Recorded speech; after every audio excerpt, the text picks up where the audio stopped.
Welcome back to the show, everyone. I'm joined by Terry Wargo of the Saddle Club. Thank Here to you. tell me and tell us. Yes.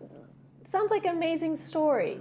And You've got a lot of characters involved in this story. We do. And first of all, thank you for having us Thank on you there. for coming. With the Saddle Club, my second time here, and it's just a joy Welcome to be able to back. spread the joy to our village Well, this residents. sounds like a very heartwarming story. We've got Thank the you. stars are Star, Diana, Diana, and Johnny. Okay. Well, tell us about these amazing characters.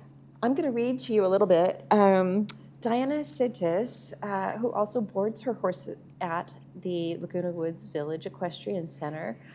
She won't be joining us today, but she gave me permission to share her story. Oh, wonderful. And as you can see, there's Diana and Star and Johnny right now. And so it's a sight to behold. It's very sweet endeavor as she is walking them around the stables. They're both so obedient, and she's very calm. I would attribute that to her classical music. She's a lover of classical music. Okay. And she's also a professor of emerita, meaning that she's a retired professor who's been honored by university for her distinguished service and contributions to academia. And not only is she walking her, Star and Johnny, but she is still riding. She's riding bareback here through the courtyard, navigating over some obstacles, and going from a trot to walk back to a trot. And mind you, I must share that Star only has one eye. So when you see her, her connection with Diana is so profound and beautiful that I wanted to write up, how she has this calming effect, and they have that for each other because we know that horses can calm and heal, and so I think that they are just a match made in heaven. How long have they been together, Terry? It's been a while. I wanted to read to you, it's a write-up that was in the Globe newspaper. It doesn't speak about the years they've been together, but it tells a little bit about the background, if that's okay. Sure, of course. So meet Star, a lovely bay mare who lives in the stall number 19 at the Equestrian Center. Everybody loves Star was often heard from her trainers and students at their previous home in Ramapo Stable in New York, which is 45 minutes from Manhattan. This energetic quarter horse, large for her breed, was known for her sweet nature, along with headstrong forwardness and a quick spooky reaction to new sights and sounds, which isn't uncommon. Right. She was a school horse favorite. And Diana would walk her and tack her up, put the saddles on her and stuff, and groom her. And one afternoon, Diana's trainer, Galena, she stood firmly before Diana and said emphatically, "You need to buy Star." And Diana's knowledge didn't go past much of, tacking and grooming and walking.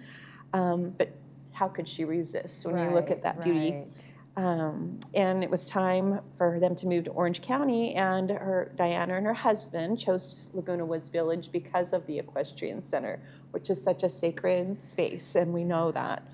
Her professional handlers were hired to trailer her, and it took 6 days to transport her across the country. Did it really? And Wow. she made a stunning adjustment to her new home, and the whole family is grateful for being here now. And I think that that's what draws a lot of people to our community, because this is the only equestrian center in in the country that is in a 55 community. That's such a heartwarming story, Terry, because otherwise they probably wouldn't have ended up together. Exactly. Right? Yes. Because what would she do? if Diana and her husband wanted to move here and there wasn't equestrian stables, and what would they do with Star? Yes.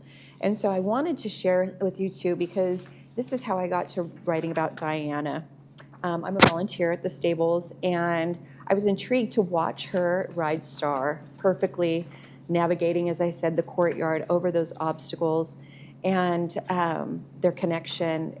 I see it as poetry in motion. Yes. And when I saw her out in the big arena riding Star, posting dressage style, out there cantering to the rhythmic beat that was so in tune, Diana with a big smile on her face, and just, that's what every girl's dream, I think, is to ride that and feel that love and feel that freedom, But we don't always have to ride to, experience the love of horses. They are by nature very connected to their people and other horses. So, when I think about painting a picture for people to come and visit the equestrian center, I want them to see this beauty, the vision of, stopping for a moment and taking that all in. It's not just somebody riding a horse, it's a connection. There's the heartbeat that's syncing together.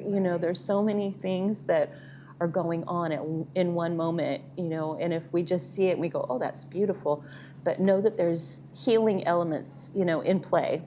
And not when you're just riding, but also just being near the horses. Right. And I have another endearing story that came up in the Village Breeze a couple years ago about a young man who would bring his mom every day to the stables. And it was beautiful because she had dementia, and it's like he said, there was a light turned on. Is that right? When she would get there, and she'd start reminiscing about when she rode a horse and when she was an accomplished rider.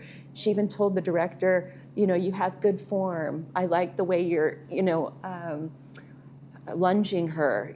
She's right on time, and she was very cognizant. And so when we see these things, and I've experienced so much of that for myself too, just being there, my voice quivers because I met a gentleman with Parkinson's who was on a tour, and Scarlett, the horse that I helped care for, Maya Finn's horse, she came up to this man, and he was shaking profoundly with Parkinson's.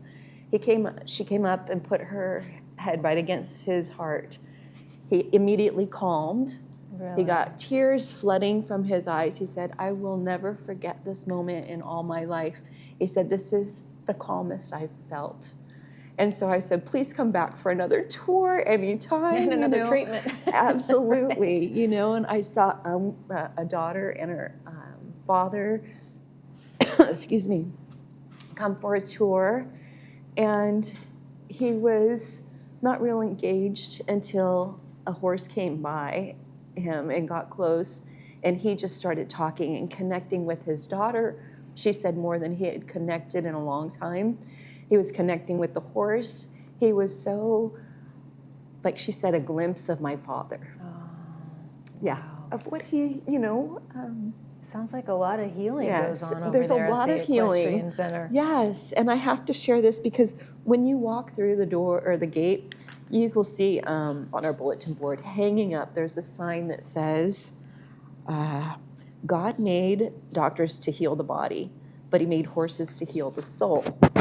And we would love to see more of our residents and their families coming to experience this beautiful phenomena for themselves. And you have specific times when you give tours? Yes. The tours are, Wednesday and Thursday at 2 o'clock, and then Friday, Saturday, and Sunday at 12:30 and 2 o'clock.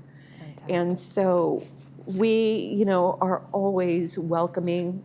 Come for a tour, come just to watch. We've had people who just sit in their golf cart and watch the horses go by, and they're taking pictures, and it's just a joyful celebration. And I think about, our little community. This is from June and May, a little write-up of the Equestrian Center and some of the riders there and some of the people who volunteer.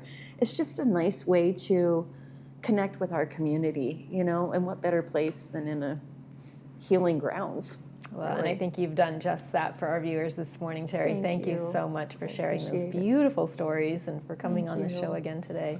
I appreciate you having me. Of course. There's so many stories at this barn, so everybody come. Let's talk stories. Okay. Thank you so much. All right, coming up next, folks, we've got the Theater Guild, so stay with me.